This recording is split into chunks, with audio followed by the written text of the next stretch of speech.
ఓం శ్రీ గురుభ్యో నమః. మంత్రబలం శీర్షికలో మనకండి ఒక్కొక్కసారి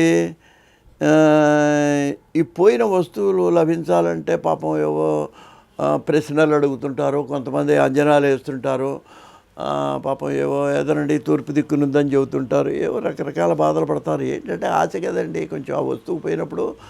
అలాగే ఆవులు గేదెలు తప్పిపోయినాయి, ఇటువంటివన్నీ జరిగినప్పుడు ఏమవుతుందంటే పూర్వకాల పల్లెటూళ్ళలో కూడా చాలా బాధలు పడుతుంటారు. వాళ్ళు ఏం చేయాలో తోచదు.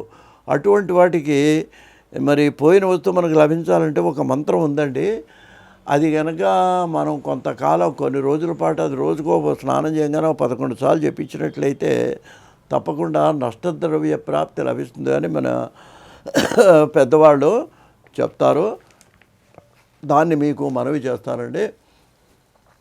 కార్తవీర్యార్జునో నామ రాజో బాహు సహస్రవాన్ తస్య స్మరణమాత్రేణ గతం నష్టంచ లభ్యతే.